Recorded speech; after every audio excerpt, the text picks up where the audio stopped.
some of us come from an era, a time where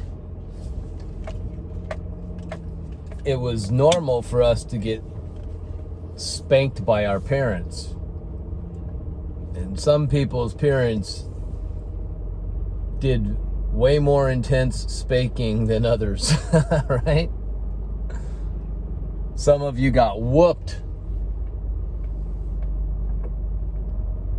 And there were some of us that had the choice. Your parents would give you the choice, either to get a spanking or to get put on restriction, right? Grounded. Some of these restrictions were like, okay, I'm going to ground you for 2 weeks or even a month, or you can get a spanking. Which one? Now, if you were like me, you didn't want the spanking. There was something about getting a spanking that was terrifying because it involved physical pain.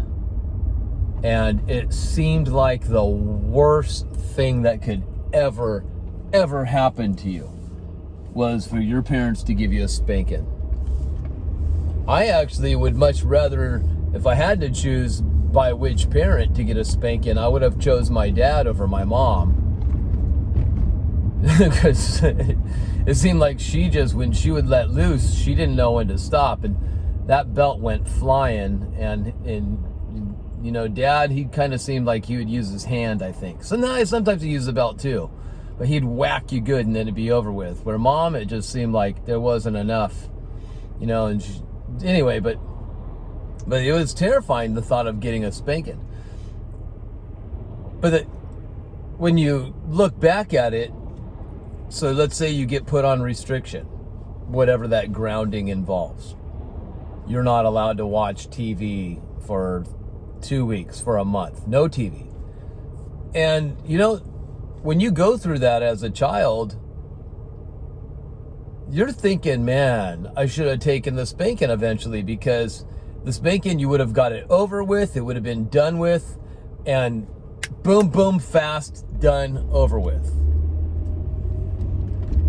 But there's the thought of going through physical pain that just seems like torture, right? Although the real torture is that prolonged pain. You might not have physically gotten beaten by your parents, but you went through this grounding, this restriction, weeks and weeks perhaps, maybe a month, maybe more than a month. And you feel like this suffering is going on too long. And then you look back and say, man, I wish I would have taken the shorter version of the suffering.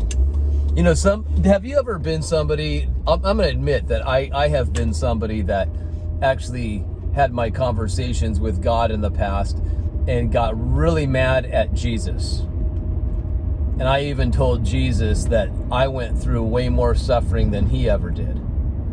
He only lived 33 years. I'm here 50, you know, so far.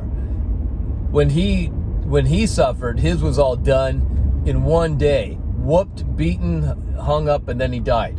Where I felt like, you know, I've been suffering, being tormented for years and years and years. Almost like to tell him, you know, you had it easier than me. I know that you got your back beaten and all that and nails in your hands, but man, try suffering as long as I have.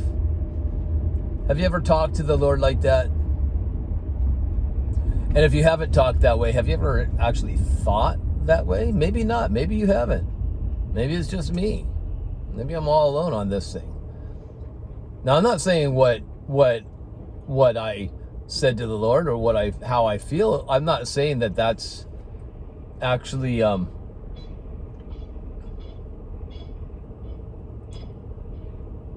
good way to think, or that it's the truth or anything like that. You know, I'm just saying that was how I felt at the time. And I might even have moments still where I kind of think that way. Trust me that my life is not every day easy breezy, and I've suddenly figured things out and seen that life's worth living, that all the suffering I've been through it's just been so worth it because I've learned so much through my suffering. Some of us actually, you try to find a happy place in the middle of your suffering. You try to look for the good in the middle of your suffering. I know I have. When I was a child, I daydreamed all the time because I was terrified of going back home when I was at school, but I hated being at school. I hated being at school. I hated being at home. I wished I was home more than school, but then when I was home life was a nightmare. It truly was a nightmare. It's just not me looking at the glass half empty side. It was actually a living nightmare. I don't have very good memories of my childhood at all. And it's not because I choose to look at the negative. It's because the majority of it was negative and traumatizing. But my way of coping was daydreaming, living in fantasy world. And most of the time I was imagining being a superhero and being able to stop all the evil, all the madness, all the crazy, toxic, just evil that I had to witness as a child. I came to the point of my life when I was about almost 30 years old where, I had suicide on my mind. I can remember since I was a little boy. And I was in the Jehovah's Witnesses religion, which was full of condemnation. You're never enough. You never can do enough. The only way you can live a Jehovah's Witness life with joy, peace, happiness, fulfillment, justification instead of condemnation is if you're living a fake life. If you're putting on the greatest show for other people and you're not getting caught.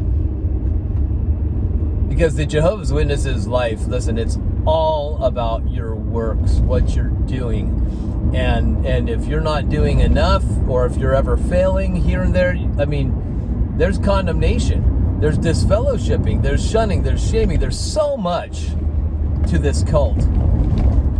And the only way you can live the Jehovah's Witness life, saying that you're free, you love it, you're happy, is if you're putting on a great show and you have everybody fooled, and maybe you even got yourself fooled. Okay? Well, I wasn't fooling myself, even though I lived in fantasy world. Deep down inside, I knew that I was doomed. At 30 years old, I attempted suicide. And then I attempted suicide. Then I attempted suicide. Then I attempted suicide. Then I attempted suicide 5 times.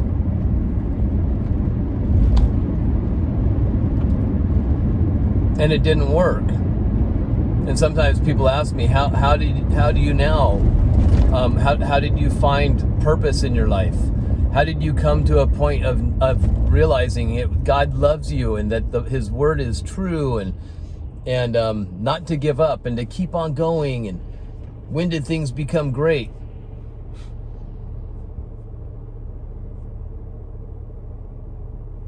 Can't say things became great. Can't say that I just one day said, you know what?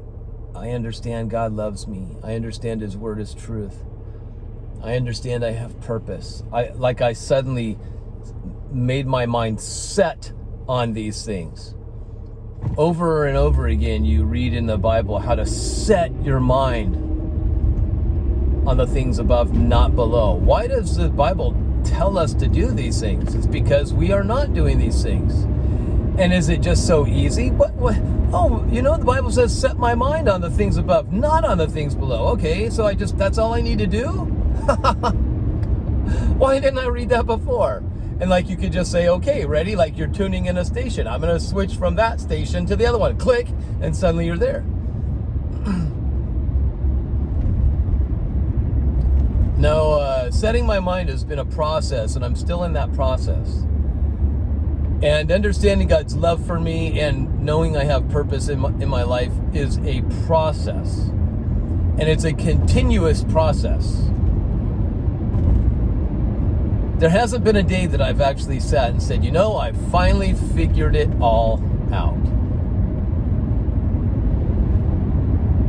There was a movie back in the day called The Karate Kid, and they had Karate Kid Part 1, 2, 3, 4, how many, I don't remember how many there was, but that movie had a great impact on a lot of people, even to today, because there's a show called Cobra Kai that was based on The Karate Kid.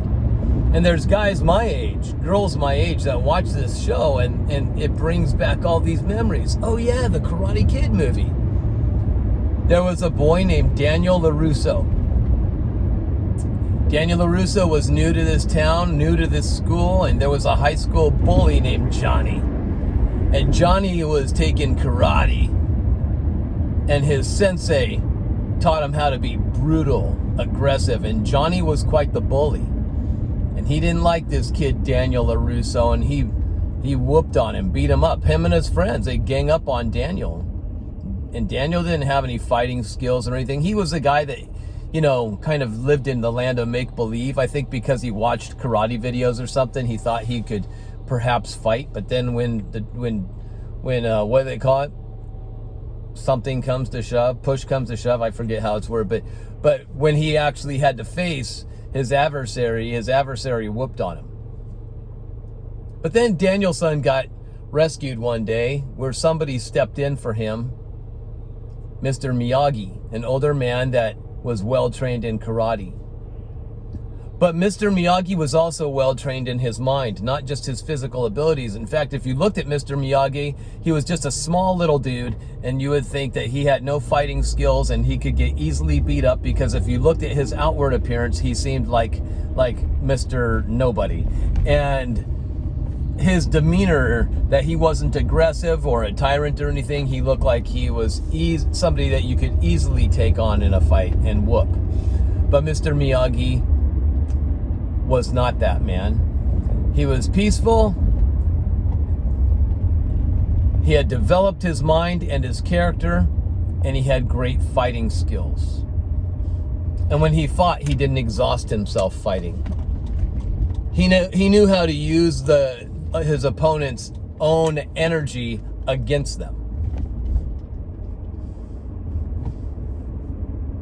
And so Daniel got trained by Mr. Miyagi. And when Mr. Miyagi started to train Daniel wanted to hey, I want to learn how to do this. And Miyagi says, okay, come over, I'll show you. And he invites Daniel to his house, and he has Daniel do all of this work. Wash all these cars, wax them, wash them, wax on. This is how you put the wax on. This is how you take the wax off. I want you to do it exactly how I show you. And Daniel started getting frustrated because every time he'd go to Mr. Miyagi's house, he would do all of these chores. Paint my fence, paint the fence, do the brush strokes like this, up, down, and he had to be precise about the way he painted the fence. And then he would tell Daniel, okay, now today you got to sand the floor. And Mr. Miyagi had this huge patio made of wood, and Daniel had to sand it all by his hand. Sand this way, sand that way, and it was so frustrating to Daniel. And Daniel wanted to learn how to fight, and here he's doing all of Miyagi's chores like he's some kind of slave. And Daniel finally gets frustrated and tells Mr. Miyagi off, and I've had it. He felt deceived, like Mr. Miyagi was just somebody using him to get free labor. Labor. That's all I'm good for, is just to work for you, to slave for you, do all of your chores for you. What do I get in return? And as Daniel is about to storm out of the presence of Miyagi, I've had it with you. Kind of like how we feel about God. I've had it with you. You just love watching me suffer. You love watching me just exhaust myself slaving for you. Thinking that you're going to help me someday, and you're not. You've just been using me, and you've been enjoying watching my suffering. I have felt that way about God. What about you? So Daniel is telling Mr. Miyagi off, and he's just about to storm out of there and leave. And Mr. Miyagi says, Daniel-san! You call him Daniel-san. And then he tells Daniel, show me, paint a fence, right?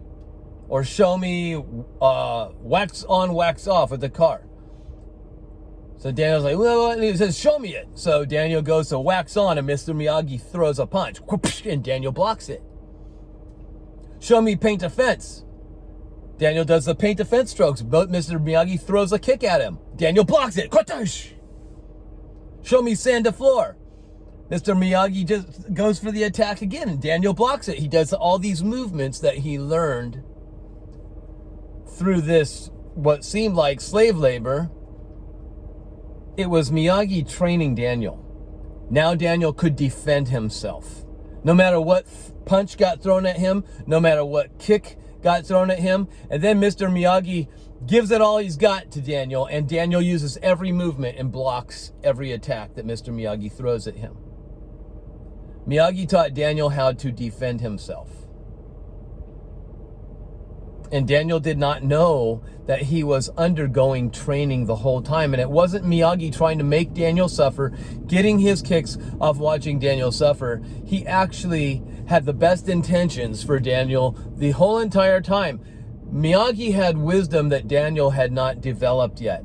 Miyagi had character that Daniel had not developed yet. Now, some of us might be my age. Maybe you're older than me. Maybe you're younger. I'm 50.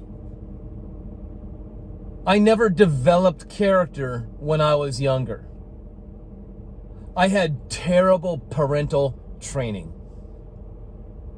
My religion was toxic, and it taught me nothing about God except that I was his slave.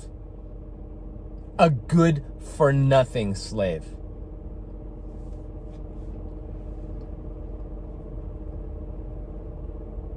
You know, it's hard to figure out when you're in the middle of it all why you go through what you go through. And it's so hard not to just give up. And I tried to give up. And there's some people that see it as a weakness.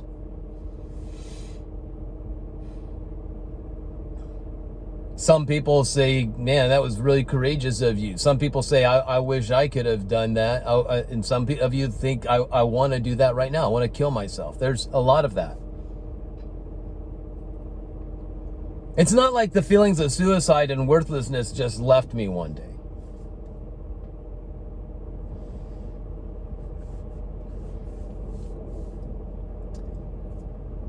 But through the training that I've received from the Lord, even though I'm 50 now, I realize something, that I have been in the process of being prepared for something. And there's been many challenges that have come my way. I had a giant that I had to face, like David versus Goliath. I faced a religious organization at 30 years of age. Millions of them against one of me. I was told, you think you're right and all of us are wrong? And I got mocked and scoffed at. And as soon as I left that religion, I took their stone and threw it right back at them. Their commandments, their laws. Here, you want it? Take it. And I threw that stone right at their head.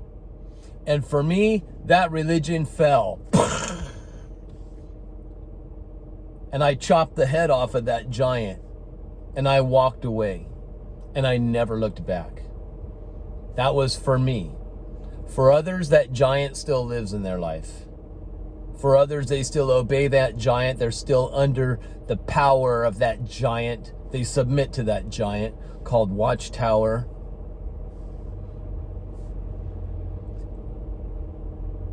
But that giant in my life got defeated. And I turned my back and I moved forward, but it wasn't an easy ride. And I faced other giants in my life as well. You know, persecuted for your beliefs, standing up for what you believe in, but then you get persecuted. And I lost a whole lot of everyone and everything in my life back then. Why, God, why? Why didn't you make me like Job? I lost so much. How come I didn't gain so much more? Job got all this stuff back and it multiplied. How come I didn't get that? How come I'm still suffering? Here's all these years later. It's been 20 years since I've been out of that religion. Why, oh, why haven't I got my Job blessing? Or have I, and I'm just not aware of it because I'm not looking at all the blessing. I'm just looking at all the negative stuff. It's like if somebody were digging in a big field for treasure, and they're digging and they're digging and they're digging, and you're like, you walk up to that person. What are you searching for? I'm searching for treasure. And you look and you see chunks of gold, you see diamonds, you see rubies, you see emeralds. You're like, there's treasure all over, and you're pointing out the treasures to them. Well, check it out. There's gold. You dug up a whole bunch, and you're like, no. I am searching for treasure. Sometimes we get so busy digging and searching, we don't even know what we're looking for. It's almost like, what's the goal? Are you noticing the treasures? Are you seeing the things that God has been trying to show you? And you know, that's where I find myself is when I look back at things, I notice God's hand in just about everything. But did I, like Daniel's son, when you're going through the middle of it, he had no clue that these were treasures that Miyagi was giving him. This wax on, this wax off, this paint a fence, this sand a floor. What the heck? But when the time came to use those things, he finally realized, those were treasures that I was just ignoring. Because he was suffering through it as if he didn't suffer all his life. I've always been bullied. I've always been that weak kid. I've always gotten picked on. And then Daniel needs help. And here comes Miyagi. Just like that one day you might have called on the name of Jesus and Jesus came and rescued you. But then you're like, man, he's left me all alone. Here I am. I'm suffering. Once again, God's ignoring me. You know, and I'm sure that's how Daniel felt. Miyagi came. He saved the day. Says, I'll teach you how to fight. I'll teach you how to defend yourself. And then he puts Daniel to work. And Daniel feels like he's suffering. And what is all of this for?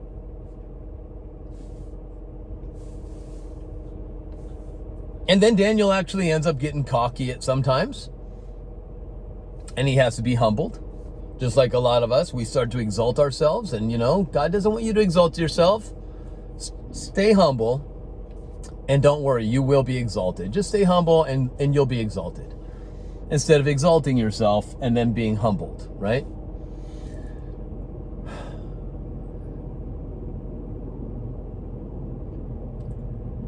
You know, I look at different Bible examples of characters, different people that were in there, you know, and they had something that you and I haven't had. They had actually encounters with Christ one-on-one physically. Even Paul, who might not have physically had an encounter with Christ, he certainly had a spiritual one, and Christ showed up, and Paul thought he was in the light. This is when his name was Saul, before it was changed to Paul. He thought he was in the light. He thought he was serving truth, and then when the truth and the light showed up, he realized he was in darkness all along, and his eyes manifested that darkness, and he was blind.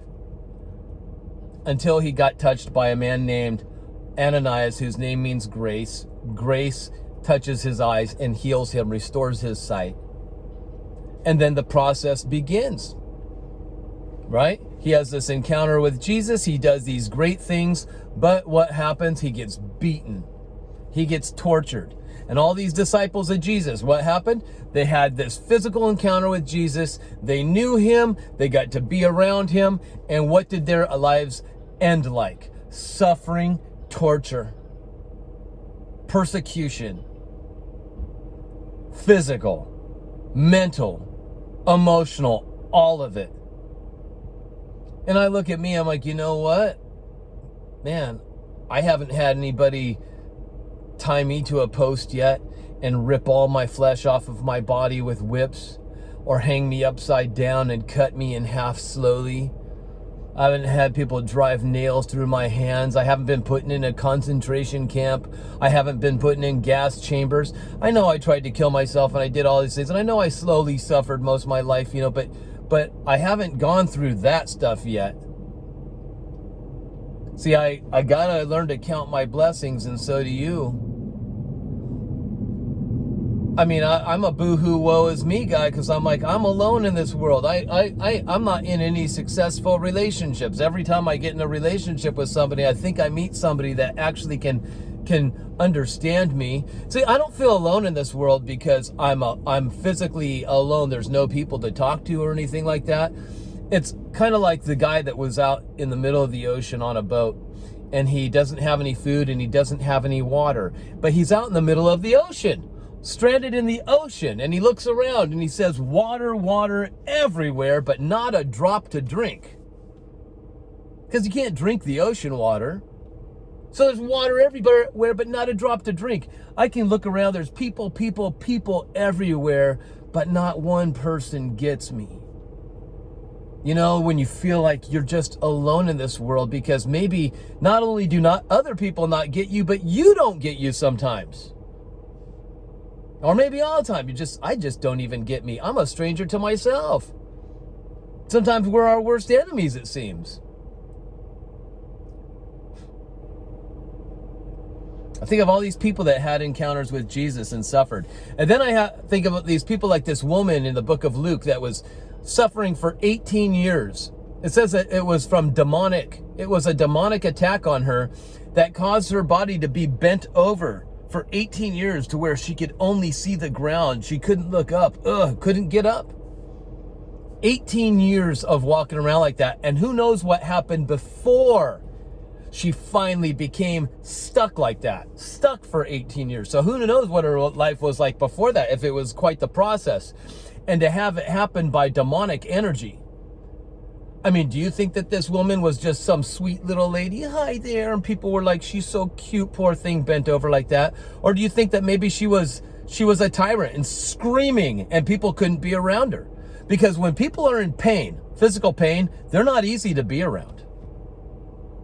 If you're in physical pain, I guarantee you're not an easy person to be around for other people. Right? Because some people that are in pain, that's all they can talk about is their pain. Or they go off on other people because they are in pain. It's a truth. When people are in pain, they hurt others. If you're in emotional pain, you'll emotionally hurt others. I'm not saying if you're in physical pain, you'll physically hurt others, but you'll be hard to be around because you're talking about pain. They can see your pain all the time. And sometimes people don't know what to do for you anymore, right? They want to give up on you. So you have people giving up on you because you're in too much pain for them to handle. Or they think you're faking it or whatever it is. But this woman was in 18 years of pain until she encounters Jesus. And it says that immediately she is freed. Immediately. I love that word. Eutheos in Greek. Immediately. Instantly. Eutheos. And it just so happens that she gets freed on the day that the religious people say, naughty, naughty, you're not allowed to free people on this day, a day of rest. It's amazing that so many people get freed on a day of rest and when they encounter Jesus. And I'm realizing that inside we all, if you're a believer, you got Christ in you, right? That a believer, you believe it. If you don't believe it, then it's not going to help you. But if you do believe it, right? You got Christ in you. Well, it's not that we're waiting for an encounter with him. He's actually waiting for you to bring him out.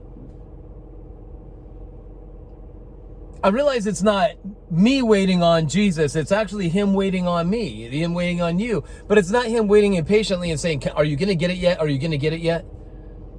It's just that his spirit lives inside of you. And the day that your body, your mind, your soul encounters that spirit, you're going to be set free. And for some of us, it's quite the process.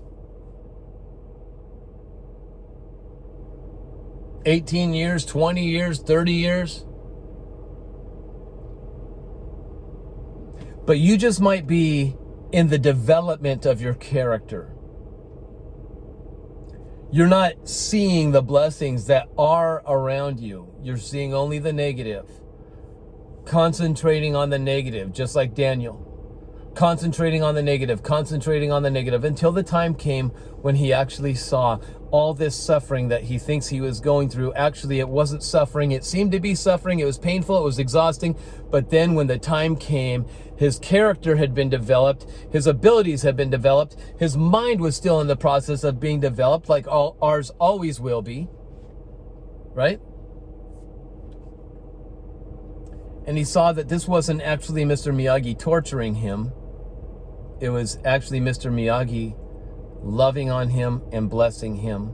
But he had to train Daniel. Now, the thing I want to say is, you're going through all this stuff, and maybe it's been years and years and years, and it's exhausting and it's painful. But listen, you're still here right now.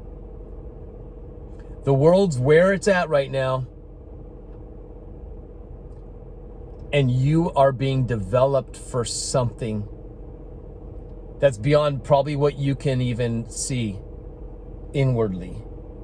Imagine. Because times are getting darker, crazier, and you are being developed. You don't realize that this process that you've been going through is strengthening you, your character, your mind. His Spirit's in you, all the power that you need, but it's developing, it's bringing forth that Spirit from within and coming out of you. Not to leave you, to pour out of you so it can touch others. You're still in the process, it's painful, you want to give up, but don't. Don't give up. Understand that you're being prepared. You were chosen to live in these times.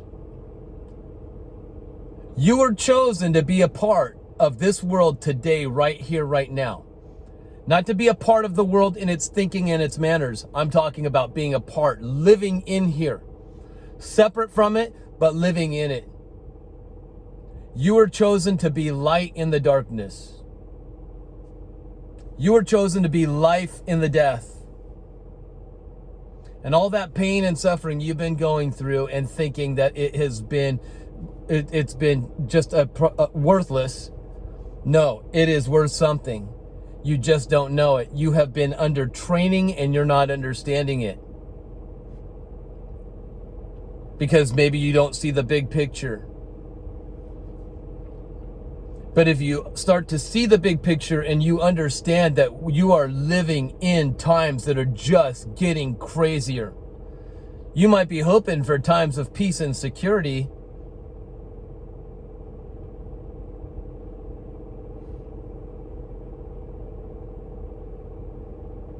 But as the world gets crazy and God wants his peace and security or peace and safety on this earth, he's going to use you to bring it.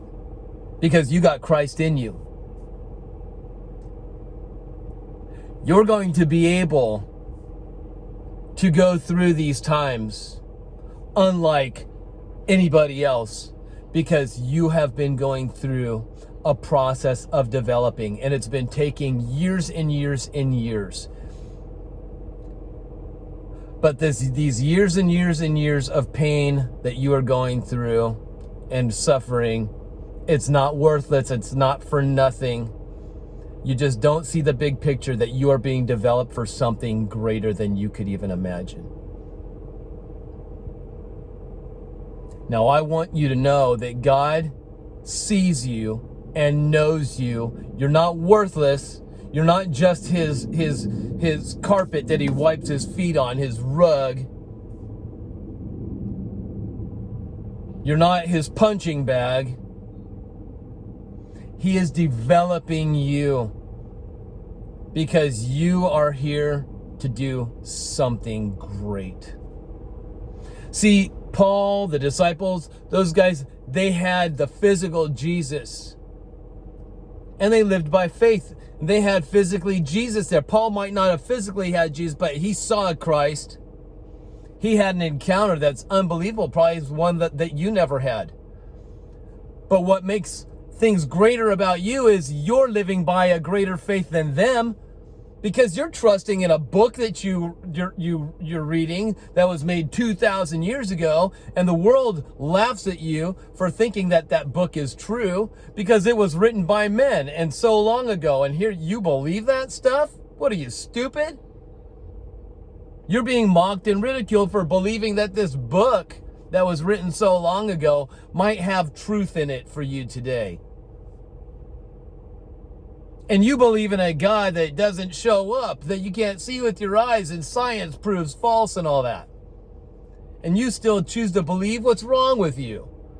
See, you're living by a faith that those disciples, they actually got to see Jesus. Paul actually got to be blinded by him, literally. And then he got to experience healing, where his sight was restored. How many of you have actually experienced something crazy like that? Like you didn't have a limb. You were born without an arm, let's say. And then suddenly it grew back. How many of you can say that?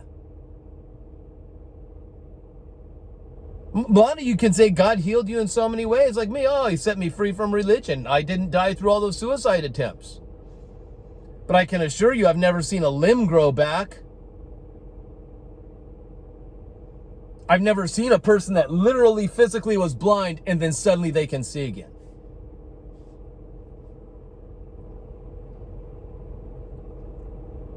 But you and I, we live by faith. And that's pretty amazing. And don't think that God doesn't see that you live by a faith that's amazing. Perhaps that's why Jesus says you'll even do greater things.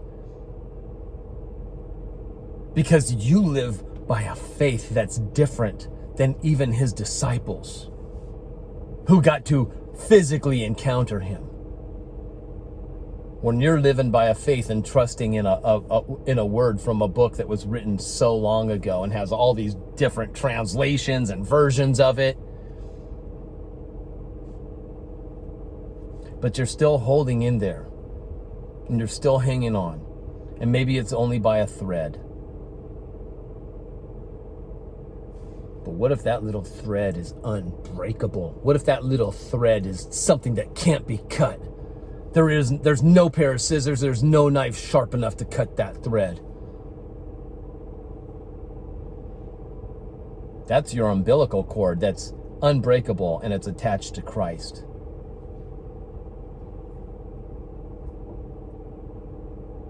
I don't have the answers for you on everything and how did I do it and how did I see life worth living for. All I know is, you guys, even though some things feel like they're unbearable, you can't make it through, but you know what? You're still here. You just have to trust that you are being developed, and it's for something that's going to be amazing. And you're going to be able to get through times where other people they can't. And they're going to be taken off guard because they're not paying attention, but then you're not going to be taken off guard. And you're going to look back at all this stuff you went through, and you're going to thank God for it, trust me. Even that stuff no, I can't thank God for it. The pain, the suffering, you know what? You went through it to be developed. It's not that God put the pain and suffering on you. Just like Mr. Miyagi didn't put all those bullies on Daniel. But those bullies were in Daniel's life. They kicked his butt to get him somewhere that he never imagined he could be. And then later on in life, what does Daniel do? He passes it on, not only to other students, but even to his very own family members, like his daughter. And she learns how to defend herself and protect others. Anyway, I got to get going, you guys. I hope this message has been a blessing to you. The reason I made it is because I get emails from people that sometimes, to type out an email takes a lot of time for me to answer a lot of questions, because I'm on the go and go. And so sometimes it's just better for me to turn my phone on and make a video and then send the video out, and hopefully it answers the questions that you've been needing. And hopefully this touches a whole bunch of you. And it's blessed some of you. I hope so. Anyway, I love you guys. God bless you all. You were made for such a time as this. Don't forget it. All right, we'll see you next time. Have a great day.